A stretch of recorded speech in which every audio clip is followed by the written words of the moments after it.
Hey everybody, Rachel Malone here. This will be a video all about the county and SD conventions. And I know we'll have folks jumping on, but I am going to actually jump right in with our information. There's quite a bit here, so we're going to jump in. I'm going to go through just some housekeeping information that we need to do. I'll run through the agenda for this video and mention some links you can find in the description, and then we're going to jump right in with the material. So first of all, yes, the video is all about navigating your county or SD convention for the Texas GOP, the Republican Party of Texas. SD stands for Senate District, and we'll talk more about that later. This is the second level of convention. So if you need background information on what the heck is a convention, or if you need information on the first level, see the document that I linked in the description, bit.ly/2020 GOP. It's a bit.ly link for 2020 GOP, and it has the Gun Owners of America resolutions as well as some precinct convention information. On that note, Gun Owners of America is a nonpartisan, issue-based organization. However, many of our members do choose to be involved in the Republican Party, and so we're providing this information to help our members who want to advocate for our priority issues at the Texas GOP conventions. And additionally, most of this information tonight that I'm presenting, even if I use gun rights as an example, the information is still process-based. So you can use this process information to advocate for the issues that are most important to you. And we'll talk again more about what we're going to do at conventions. Again, even if there's no way you can go to the state convention, you should absolutely still consider going to your county or SD convention. And at least try to be an alternate for state convention, because even as an alternate, you can day trip to Houston, spend a couple hours there, talk to a committee member, talk to a committee or a subcommittee about the things you care about, and just that one day trip, even if you don't stay overnight, you don't stay for convention, you can still advocate very successfully for the things that you care about. So consider that. It does not cost anything to go to your county or SD convention. Sometimes they'll ask for a donation to cover costs, but I've never seen them usually ask for more than 10 bucks or so. There's no required fee to go. It's local, it's in your county, it's on a Saturday, March 21st, doesn't require any overnight stays. So it's very accessible for people to go to. I encourage you to look at it. Finally, the coronavirus factor, yes, it seems like everything else is being canceled, but the official word from the Texas GOP as of today is that they are proceeding with plans and the state convention is still a go. So we're going to proceed without an assumption and give you information. This video today has 3 parts. Part 1 is the frequently asked questions. And I find that it's easier to present the general information just as a series of questions. So the questions people ask in the order they usually ask them. We're going to go through what's convention about, is it worth it to attend, when and where, what's the county convention, what's the Senate district, do I have to go to both, what's the deal, who's in charge of this convention, and what do I need to do before convention. From there, we'll run into part 2, which is the agenda for conventions, and that comes directly from RPT Rule 30. So we'll run through what can you expect to happen, what's the order, what are the things that happen. And then part 3, which probably most everybody here is at least interested in, how do I get elected as a delegate to the state convention? At least if you're watching this, I hope you're interested in how you can ultimately go to the final state level. So we'll discuss specifics on that. Make sure you look in the description for links. I've put a lot of links there that hopefully are helpful, including a link to the script for this video. So basically, the words that I'm giving you right now, you can read those. I know for a lot of people prefer video, but some like myself prefer to read it, and I've given you that option here. So hope you can use that. As a reminder, just to get our general roadmap, the precinct conventions are happening right now.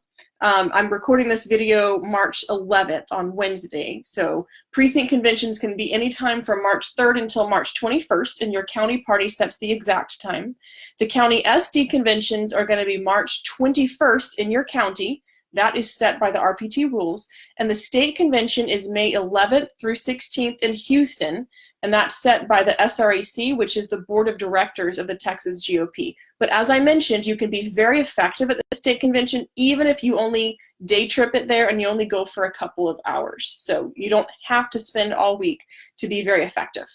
So with that, let's jump on in. I'm going to make a note in the comments. We are now in part 1, navigating Tier 2, the county or SD convention.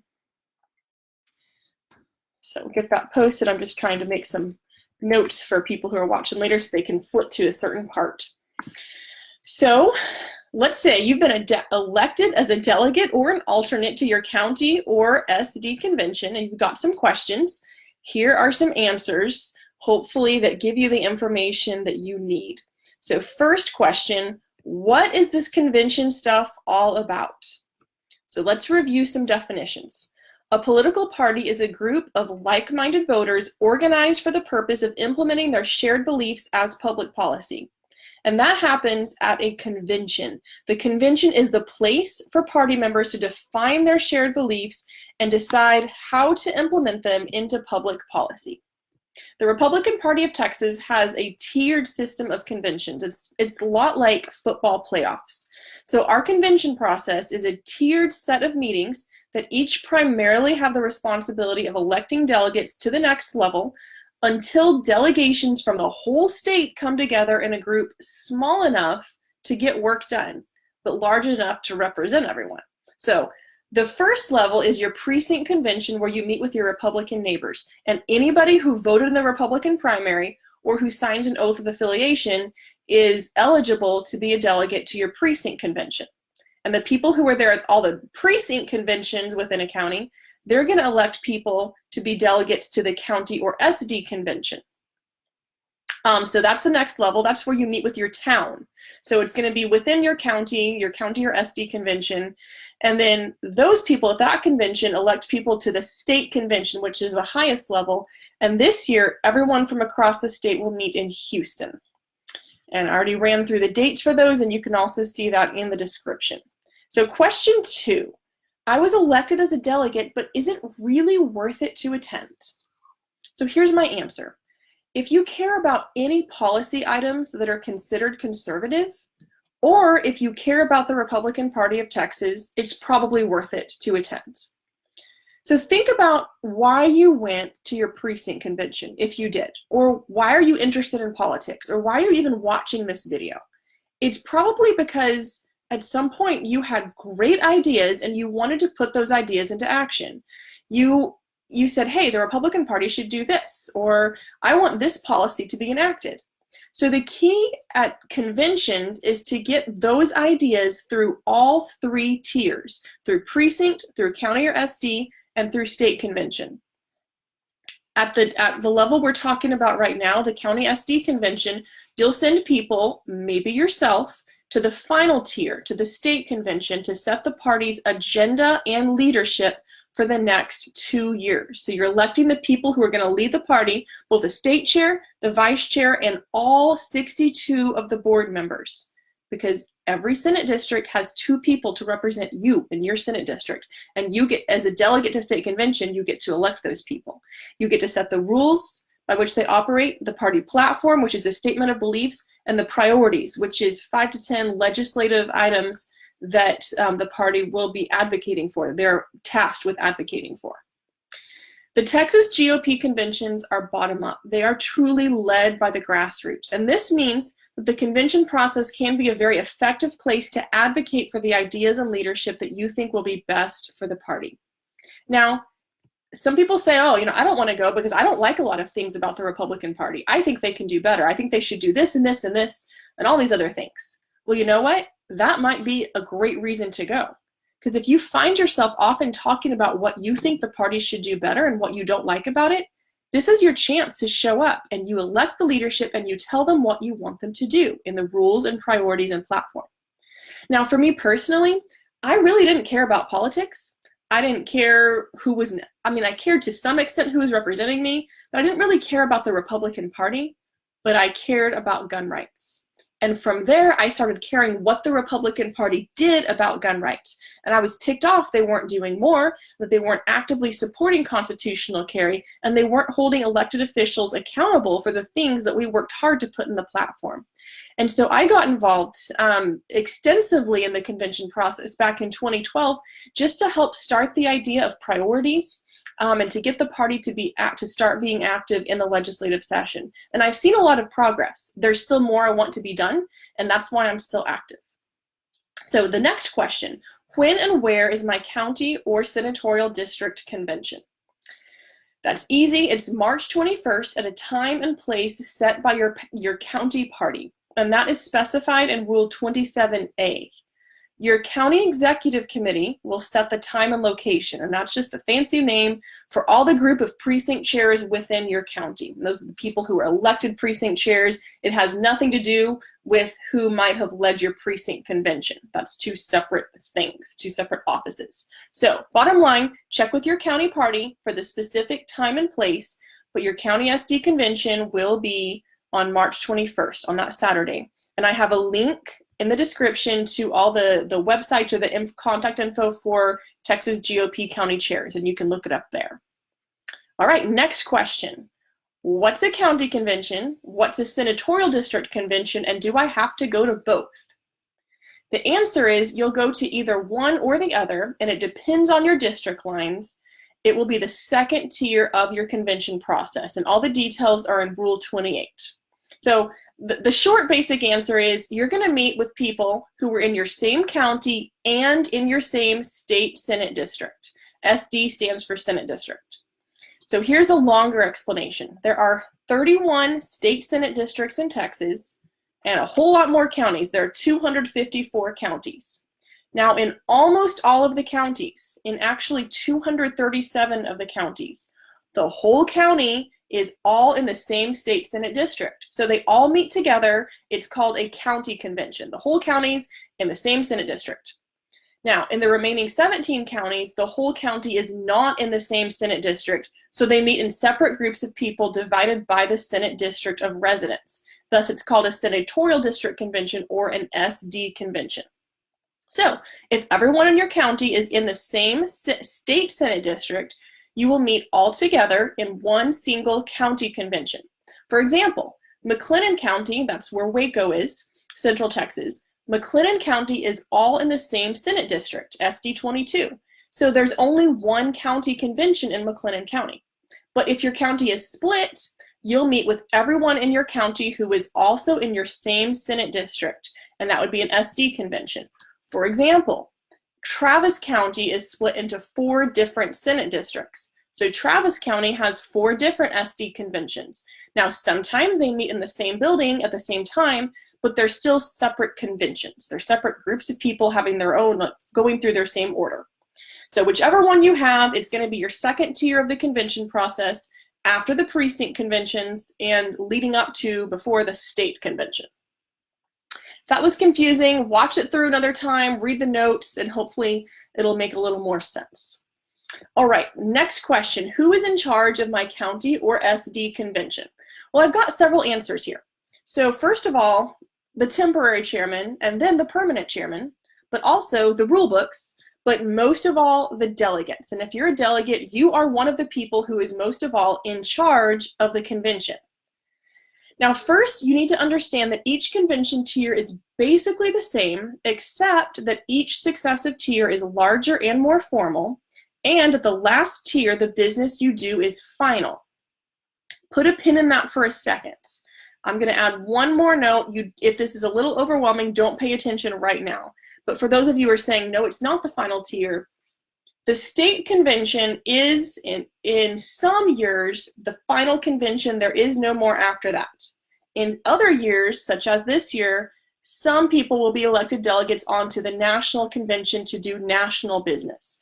Regardless of what kind of year it is, every single time we have a state convention, we do final business. We elect our final Texas state leadership for the state party, and we select our Texas state GOP party platform, priorities, and rules. So even if then there is another level, we still do final business at the state convention. So that's a little pin for those who are a little more tuned into the process. All right, back to who's in charge. So you remember how in your precinct convention you had a temporary chairman who called the meeting to order, and then the first item of business is electing a permanent chairman? It's basically exactly the same in the next two tiers. And you might not have noticed it because it's such a formality. The temporary chairman might have called to order and then said, I'm taking nominations for permanent chairman, and somebody nominated him or he nominated himself and they all said yes, and he just kept on being the chairman because often it's the same person. So keep that in mind. You might not have noticed it, but it still is a formality that happens. If you have a county convention, your current county party chairman is automatically the temporary chair. And if you have an SD convention, the temporary chair is someone who is elected by a specific group of precinct chairs called the SD Executive Committee. It's just the precinct chairs who are in your same Senate district. But in either case, the body still gets to elect a permanent chair at the convention. All right, who else is in charge? Well, the rule books. The rule books for running the convention include the RPT rules, the supplemental rules, Robert's Rules of Order newly revised, and the Texas Election Code. Ultimately, though, remember that the delegates are in charge of the convention, and it's up to the body to enforce the rules. In other words, if a rule is being broken, any delegate has the right to object by calling point of order. So if you're familiar with the rules, which I encourage you to read them, and you say, hey, they're not following the rules, that would be, you can call point of order, and you can go to the microphone and explain what you think is not being followed from the rules. If nobody does this, then the whole convention gets away with the rules being broken. And every year I have people say, well, they just got up there and they did, whatever thing, they didn't follow the process, they didn't do this, they can't get away with that, they shouldn't. And I say, well, did you call point of order? Did anybody call point of order? Because if nobody catches them on it, they get away with it. Maybe they intended to break the rules, maybe they did it and they just didn't realize it.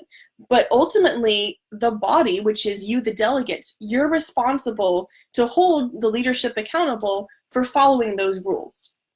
And it's up to you to make sure that it happens. There's no magic, magic wand, magic, electrocution dispatcher that just zaps people who break the rules.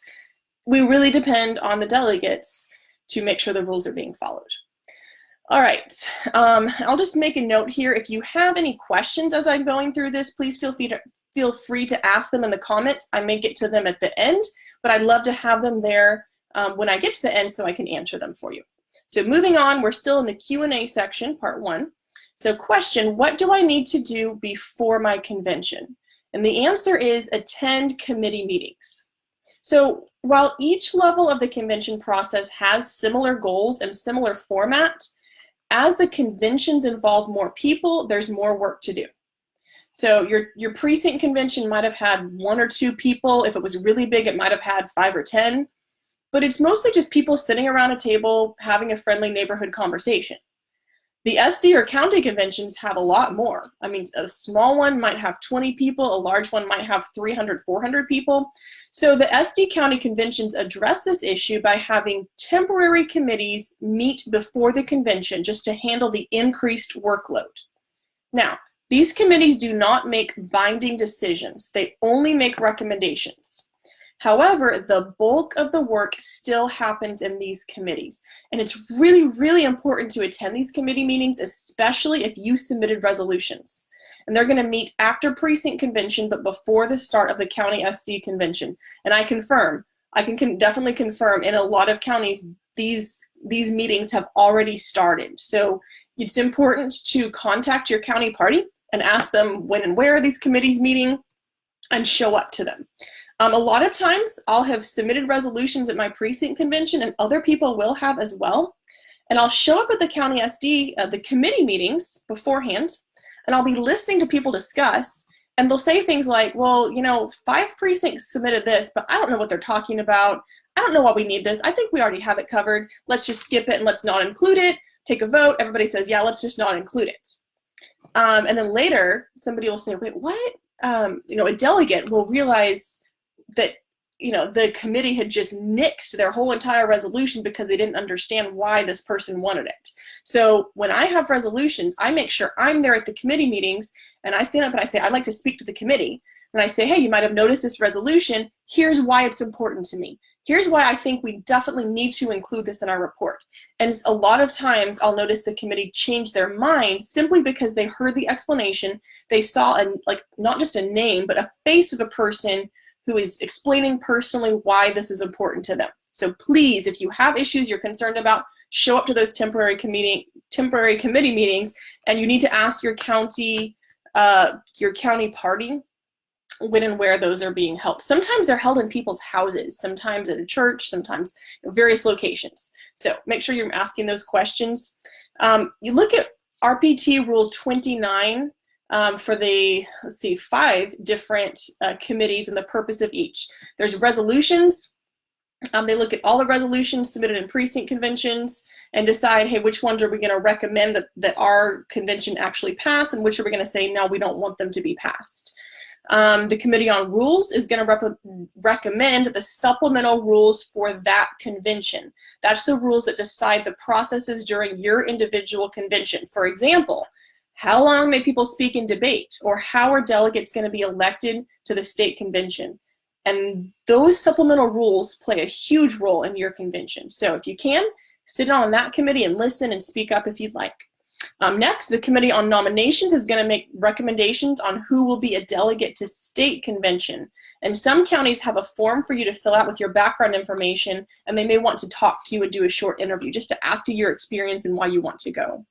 The Committee on Credentials will hear contests concerning delegates. So if you need to challenge the credentials of somebody in your precinct and maybe keep them from participating as a delegate in the next convention, you need to mail your complaint to your county chair or temporary chair as directed in Rule 27 a few days before convention. And you also need to mail a copy to the person whose credentials you're challenging. I have seen times when maybe somebody broke the rules, and so another delegate said, hey, they need to be kicked out of convention because they broke the rules.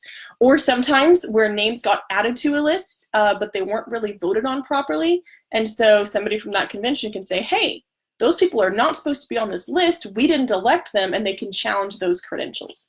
But again, if nobody shows up to challenge it, there's no magic, blinking tattoo on this person's forehead when they walk in that says, I wasn't really elected. No, you have to stand up and be the one to say so if you're the one who knows. So take responsibility if that's the case in your area. And the next, the Committee on Permanent Organization just recommends the permanent officers of the convention. So the permanent chair, secretary, and sergeant at arms. So those are your temporary committees. And just to reiterate, every delegate or alternate to the county SD convention has a right to attend and testify at these committee meetings, and also to record them. You can pull out your phone and live stream, you can record, you can take pictures. So please take advantage of these rights and use them to help advocate for the things that you care about. Now, maybe you're wondering how people get to be on a committee. The temporary convention chair will appoint the temporary committee chairs and the members of each of the committees. And in most cases, there can be anywhere from 5 to 15 people on each committee. Don't be shy about asking your committee chairman, your temporary chairman, if you'd like to serve on a committee. And again, if all of your county meets together at a county convention, that temporary chair is going to be the same person as your Republican county party chair. Right now, I will say, I'm guessing all of those committees have already been selected, but you can still ask to be added, because sometimes there's more space. Maybe they start out with 5 or 6, but they really want some more people. So again, don't be shy about just asking. And they can always, they can say yes, they might say no, but they might put you on a list for next time, and that helps too. Don't forget, the committee meetings are very important, and the bulk of the work will happen in the meeting, so don't miss the chance to participate in the conversation. There is also a requirement that the notice of the meeting be put on the county party website 1 day before the meeting. So check your county party website for the specifics. And we are now going to move on to part 2, which is the agenda. I'm just making notes in the comments so we can come and find that later. And again, if you've got any questions, make sure you ask them. There are a lot of links and other information available in the description. So moving right on, the agenda. The agenda is set by RPT Rule 30. So let's take a look at what you can expect at your county or SD convention. When you arrive, look for the registration area so you can pick up your credentials that prove you are a delegate. You may need to show your ID for this, so bring your driver's license or whatever other ID that you have, and they'll give you some kind of name badge or credentials, and sometimes a packet or agenda or other information. Now, here are a few important notes, just to reiterate.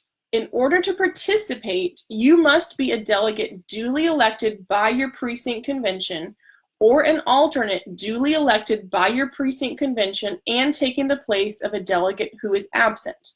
And this comes from RPT Rules 25 and 26. You can see the link in the description.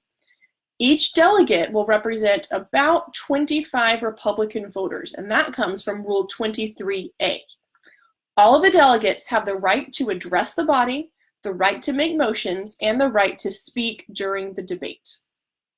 We're going to run through the order of the agenda. Again, this is from Rule 30, and it has, let me scroll through and see, it has 11 steps, and the last one, 11th one, is just to adjourn. So we'll go through the 11 steps of the order of the agenda. Number 1, call to order by the temporary chairman. So the temporary chair appoints the parliamentarian, and then the secretary and sergeant at arms are elected. Item number 2 on the agenda is the roll call of the temporary roll of delegates. Now, this can happen in several different ways. The roll may be taken by name or by precinct delegation count. Or if the majority of delegates approve, you can just use the sign-in book from registration to establish the temporary roll and give you a quorum for the convention. After the roll call, the temporary secretary will announce 3 important numbers, and I encourage you to just jot these down. Just write them down so you have them. First is the number of delegations present. That's the number of precincts in which at least one delegate registered that they are attending. So they showed up to registration, said, "I'm here, give me my credential." And next is the combined voting strength of all of these delegations. So if you have 10 delegate slots in your precinct, so your precinct had the authority to send 10 people to the county SD convention. That means your voting strength is 10. Now, what if you elected 10 people but only 5 of them show up? Well, you don't have only 5 votes. Those 5 people have the voting strength of 10 people, which means if you're going to do math here, each of their votes counts for 2 people. Now, if you had a voting strength of 18, so you had the ability to elect 18 delegates, and only 2 people show up, you and one other dude. So that means each of your votes counts for 9 people because you divide that voting strength of 18. So it gets complicated when you do math, but there are secretaries to handle the spreadsheets on that. And then finally, the third number they're going to announce is the number of attending delegates at the start of convention. And that's the number of actual people there as determined by the roll call, which again, if you approve that method, it can simply be the number of people registered that morning. One quick note here. The registration remains open until the convention adjourns, and that is mandated by RPT Rule 25D. So what that means is, let's say your convention started at 10 o'clock in the morning. And let's say you had, your kid had a major school event that day, and you were busy with your kid. And you finally, at 3:30 in the afternoon, you finish up and you get yourself over to that convention and you sign up and you go to register, and they say, "Oh, we're just about done. We only have one or two votes left, and then we're going to probably adjourn in 10 minutes." You still get to register. You still get to go be seated as a delegate, and you still get to go participate in those 2 votes. Doesn't even matter if they have votes left. You still, as a delegate or alternate, if there's space for you as an alternate, you can still register and start attending and representing your precinct at that convention as long as the convention hasn't ended yet. So keep that in mind. If you're busy at the beginning of the day, show up at the end. All right, the third item on the agenda is report of the Credentials Committee. If the delegates' credentials were challenged, as I mentioned earlier, this committee may recommend whether to allow the delegate to be seated, but the body has to vote. Like I said, the committees don't make any binding decisions. They just make a recommendation and explain why. So if the body votes against seating a particular delegate, then that individual may not participate for the remainder of the convention. Now, very important, from this point on, the order of the agenda can be changed by a majority vote of the delegates. So it might not be in this order going forward. If they say, well, we'd like to recommend that we change the order, or, do I have a motion for this? Somebody might go to the microphone and say, I move that we change the order for, for these reasons, and they can do that. But if they don't vote to change it, then here's the default order. Item number 4 on the agenda is the report of the Rules Committee and the adoption of supplemental rules. So remember I mentioned up above the Rules Committee was going to recommend the supplemental rules. That is the processes to be followed during that particular convention and only during your convention in the areas where the RPT rules allow variance. So if the RPT rules say a thing has to be done a certain way, the supplemental rules can't override that. But if the RPT rules say do it this way unless the body says something else, or if they just don't speak to it, then the supplemental rules can kick in and provide a rule. The body has to vote in order to adopt these rules, and that's all the delegates there. Before that vote happens, any delegate can make a motion to amend the supplemental rules that the committee proposed, and you can substitute or add your own ideas. Now, if you'd like to vote separately on different parts of the supplementary rules, you may make a motion to divide the question, but only the rules with separate subjects may be divided from the report on demand of a member. Certain subjects do require a 2/3 vote to adopt, and that includes things like limiting or closing nominations or limiting or extending debate. Don't underestimate the importance of the supplemental rules, especially because of the way they can determine how debate happens or how votes happen. They can be a determining factor in the business that's decided, including the resolutions that pass and the people who are elected, and that's very important business. I'm going to talk a little more about that in part 3 of this video, including I have an info sheet in the description, and we'll get to all that in part 3. All right. So still on the agenda, number 5 is the report of the Permanent Organization Committee and the election of permanent officers from among the delegates. So that, as I mentioned, that's your permanent chair, secretary, and sergeant at arms. And again, the committee makes a recommendation, but any delegate can nominate any other delegate for each position. And then there's going to be a vote to decide who fills the office.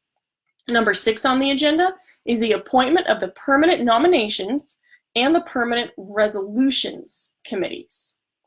So again, as I mentioned, you're going to start out with the permanent committees that do a lot of work and a lot of heavy lifting before convention. Well, they make their recommendation, but they're not even making the final recommendation to the body. They just come up with an initial proposal. They do a lot of the legwork. They listen to testimony. They meet before the convention starts. And then after the convention starts, the delegates have the opportunity to say, you know what? We don't want those people representing us on committee. We want to change things out. So they do that by deciding on a different permanent chair, who then can say, okay, now that I'm the chair, I'm going to select different people to be on the committees. However, if your convention has decent confidence in your temporary convention chair, it's likely that they'll still say, okay, keep the same person for permanent chair. And if that happens, it's likely that the permanent chair, who's the same person, still says, okay, keep all the same people on committees. So again, temporary and permanent aren't necessarily the same people, but often it works out that they're the same or very similar people. All right, so nominations and resolutions are the only 2 committees who still have work to do, so they're the only ones this really affects. And they will take the report of the temporary committee and they'll decide if they want to keep it or change it, or they can even throw it out and start from scratch. Doesn't happen often, but it can. Now, don't miss this. As soon as the Permanent Resolutions Committee is appointed, a 30-minute countdown begins, and that's from Rule 23. You have 30 minutes to turn in any new resolutions to the secretary. Now, if your resolution was passed by your precinct convention, it already has come up for consideration in the temporary committee. But if it didn't pass, or if it came up in the temporary committee and they decided to nix it and didn't want to include it, you can bring it up again and you can resubmit it at this time. If you want to bring up a new resolution, also the time to do that. The secretary will give these items to the Permanent Resolutions Committee to consider. So typically, and this check your supplemental rules for details, but typically you just take your 3 copies of your resolution to the front and you give them to your convention secretary. Now, typically, these 2 permanent committees, nominations and resolutions, will meet for a set period of time. Often it's during a lunch break or another scheduled break in the convention. Again, check your supplemental rules. Now, let's talk about why you might want to observe these committees or testify in front of them. If you want to be a delegate to your state convention, but you didn't go visit your temporary nominations committee before the convention started, you should definitely appear before the Permanent Nominations Committee and tell them you want to go be a delegate. And likewise, if you submitted a resolution during that 30-minute window, or if you want to help along your resolution that was already in that temporary committee report, you should testify before the Permanent Resolutions Committee. And if you're wondering where to see these things, because I keep saying, oh, check your supplemental rules and check your temporary committee report, there's no one place where all of these are held, but often they will be posted on your county party website. The best thing you can do is just go ahead and reach out now to your county party chair and just say, I'm interested in being a part. Can I be on a committee? If not, can you tell me where they're meeting so I can go observe? Can you tell me where to find the temporary committee reports? And if you haven't had them yet and you haven't seen them and you show up to your convention, ask to see those reports. There will be some copies of them. So just start asking people at registration, ask your chair. If nothing else, you can go to the microphone and say that you have a question and you want to ask where that is. So where you can see that information, and the chair should help you out. All right, moving along, item number 7 on the agenda is the precinct caucuses, if applicable. I'm going to talk more about this later, so just kind of put a pin in it and remember. But this is if your supplemental rules say that the individual precincts may elect some or all of their delegates to state convention, this is the time for that to happen. You will meet with your precinct and you'll elect your delegates. But all the specifics will be in your supplemental rules, and I will go through that in a minute. 8 is the report of the Resolutions Committee and the adoption of that report, where the committee presents the final version of all the resolutions that they recommend to the body, and this includes things that could become planks in the platform or legislative priorities or the RPT rules. And the delegates can choose to amend the report. Any delegate can make a motion to add an item or strike an item or change the wording, and then there's going to be debate and then a vote. Now, theoretically, you could make as many motions as you want for changes, but keep in mind that a majority of the delegates may not have the patience to let you make all of your motions at this time. They might decide to call the question and cut off more debate and cut off more motions. So that's why it's important to go to committee meetings and get as much of the work as possible done before the report comes to the floor. After any amendments, there will be a vote on adoption of the entire report, including any amendments. And when I say the entire report, what I mean is the whole thing that's going to become what they recommend as the platform. So it might be a document that looks like the RPT platform. That is the report of the committee. And then, let's see. Oh, let's back up though. So if the committee didn't agree on an item, the committee members who disagreed with the outcome can write a minority report and present it to the convention. So if you're on a committee and you want to know how this is done, just please look at RPT Rule 24. All right, item number 9 is the report of the Nominations Committee and adoption of the report. So this is similar, except for now we're not talking about the resolutions, like the priorities and platform. Now we're talking about the people who will be elected to be state convention delegates. The Nominations Committee is responsible to recommend the list of people who will be delegates and alternates to state conventions. As I mentioned earlier, you can pass supplemental rules that allow some or all of the delegates and alternates to be elected in precinct caucuses during the convention. In this case, the Nominations Committee will take those lists from the precincts and then fill in the remainder of the spots with other people's names. See Rule 31 for this. And again, I have an info sheet linked in the description. I'll be going through this in part 3 of the video. When the committee gives its report, any delegate, that's you if you're a delegate, you can make a motion to amend the report. So for example, just go to the microphone, you say, I move to add John Smith as an alternate, or I move to strike John Smith and insert Jane Doe in his place. And these amendments will be debated and voted on. And just again, as a note, people don't have to be at the SD convention or the county convention in order to be elected as a delegate to state convention. So if you really want to go to state convention, but you can't go to county SD, ask somebody who's there to make sure they're going to the mic if necessary, and they're nominating you and promoting you and advocating for you. Or if you know somebody who'd be a great state convention delegate, but they couldn't be at county SD or they weren't a delegate there, then you advocate for them and get their name added to the list. So most supplemental rules that allow for precinct caucuses to choose delegates, they actually don't allow those nominees to be removed or replaced. So keep that in mind. When the delegates are finished making these changes, there will be a vote to accept the report, including any amendments that passed. And this is the final vote on electing delegates and alternates to the state convention. Each of these delegates to state convention will end up representing about 300 Republican voters. So when I said come together in a group small enough to get business done, that's what I was talking about. So we can't get all the Republican voters together in a room to do business. There are no rooms big enough. But there are a few rooms in Texas that are big enough to have our wonderful, amazing, huge state convention where every one delegate represents 300 other Republican voters. And that's from Rule 23A.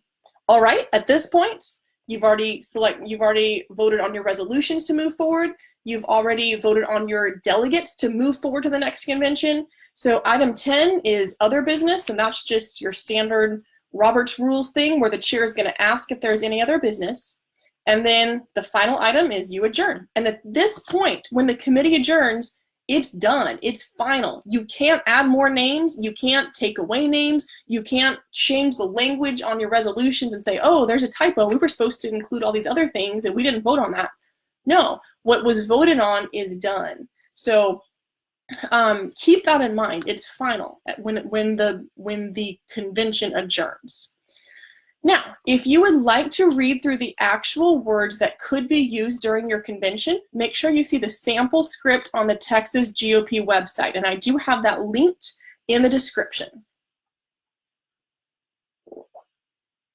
All right, we have part 3 left. This will be pretty brief, just a little bit to run through, even though it's important. Part 3 is about state convention delegates. So, how are people elected to state convention? To state convention, and I'm just writing a quick note about that in the comments.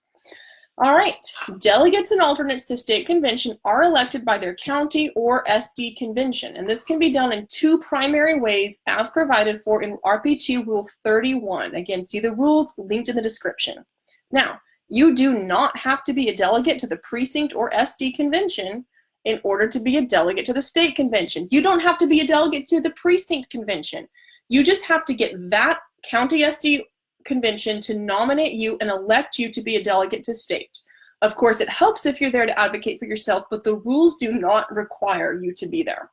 So here are the 2 rules that a county or SD convention, or the 2 ways a county or SD convention can elect delegates to the state convention.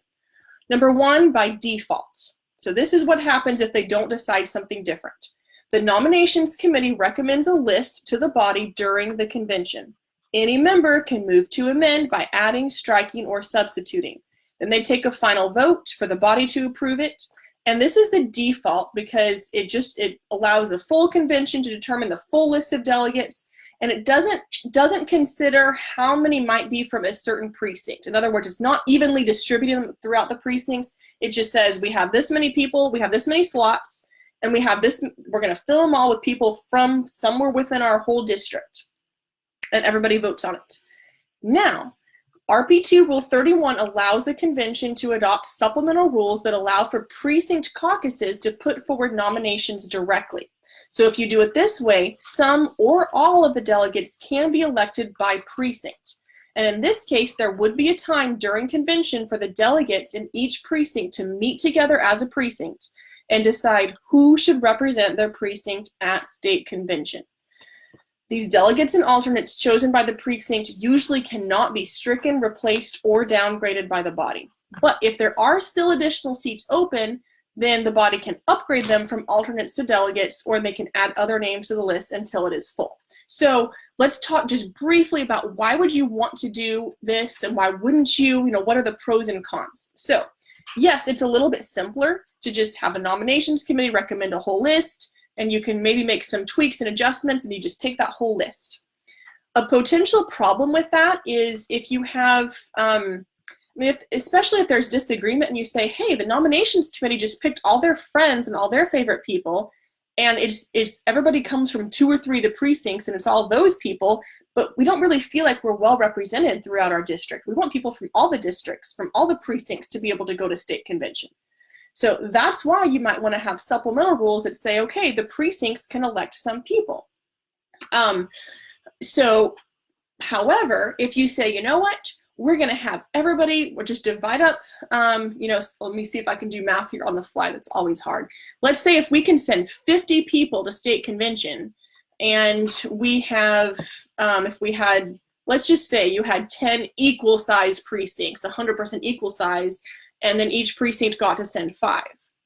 Well, what could happen there is, what if you have like 1 or 2 precincts who are extremely active, and each of those precincts has 7, 8, 10 people who really want to go, and then you have people from the other precincts who just their names get put on the list, but they don't really plan to go or want to go. So that's the other potential problem if you have it entirely from the precincts. So a lot of counties, including several that I've been a part of, have done a mix of this. They said, let's make sure every precinct gets at least 1 person from their precinct. And then we'll add other people that can be from any precinct, kind of like delegates at large, representing the whole entire district convention. So if that's still confusing because of the way I explained it, or just because it's so kind of complex and technical, please make sure you see the Rule 31 handout, and I have linked to that in the description. And on that note, please make sure you see all the links in the description. I've got sample supplemental rules that lets you do something like I described. I have the Texas GOP scripts and the information on convention. And last but not least, please make sure you're taking a look at the Gun Owners of America resolutions that we recommend that you take to your convention. If you've got them in a precinct, please keep advocating for them. And if you didn't, well, now I just explained how you can still get them in at your county SD convention. You can still yourself get elected to the state convention, or send others who will advocate for those items. So thanks for listening. If this is your first time around, please don't be afraid. You can absolutely move your ideas forward, and you can advocate for the things you care about so that they are implemented into public policy. So I hope you go do exactly that, and I hope you have a very, very successful convention experience. If you have any questions, feel free to comment and tag me, or to reach out to me directly. Thank you so much. You have a great evening.